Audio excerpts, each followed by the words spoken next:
Hi, I'm Carl with Bear Arms Gun Range. We're back for this week's pro tip.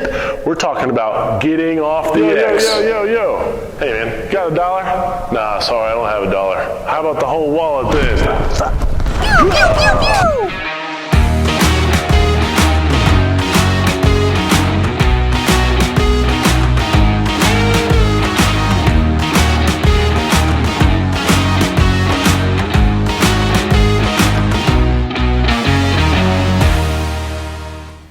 What is the X? The X is where you're standing, the location you are in relation to a perceived threat.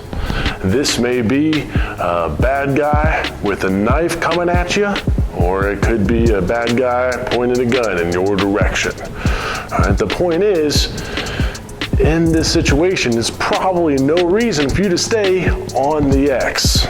All right, moving away from that specific location is going to be beneficial in the sense that it will allow you to create distance from the attacker, which allows you to create more time to react. Most importantly, this disrupts and resets the attacker's OODA loop, which we will talk about in another video. All right, how big is the X? Is 1 or 2 steps enough to get you off the X? Probably not.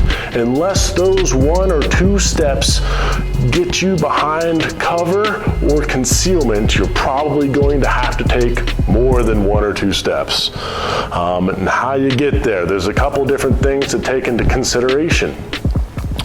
Accessing the firearm, pointing, aiming, and shooting the gun. So 2 ways you can look at it, or 2 ways I like to look at it. 1, run and then shoot. Or 2, shooting while moving. There are benefits to both ways. Let's see what it looks like on the range.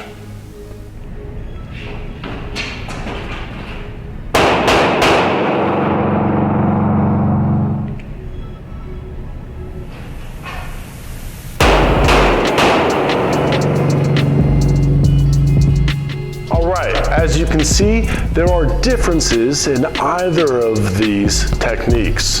The first one, where we're running and then shooting, this allows explosive energy to get off the X, and then it allows us to reset our stance, which is going to give us a greater shooting platform, much more solid that way. The other way, we're actually probably shooting sooner, so there's a benefit there. It's a little bit more complex in the technique involved here. The goal of shooting while moving is to maintain our solid shooting core from our hips to our shoulders, out our arms to full extension. So as we're taking steps, we want to just move with our lower half of our body, from our hips down.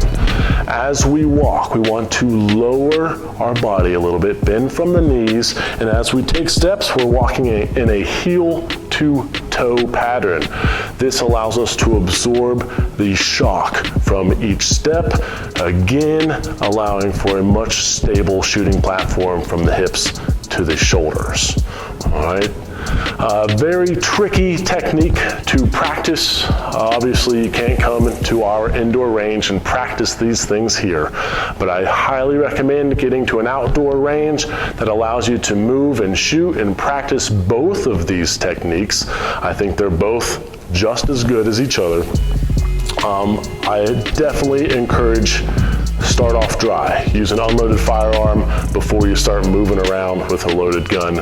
And of course, these techniques do require a solid understanding of the basic fundamentals. Grip, stance, sight alignment, trigger control. We have to have all that stuff nailed down solid first before we start moving around.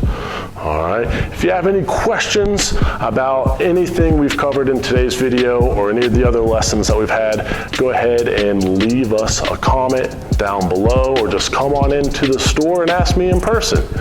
If you like everything that you're seeing here in these videos, go ahead and like and subscribe to the channel. That's going to be it for this week. We'll see you all next time.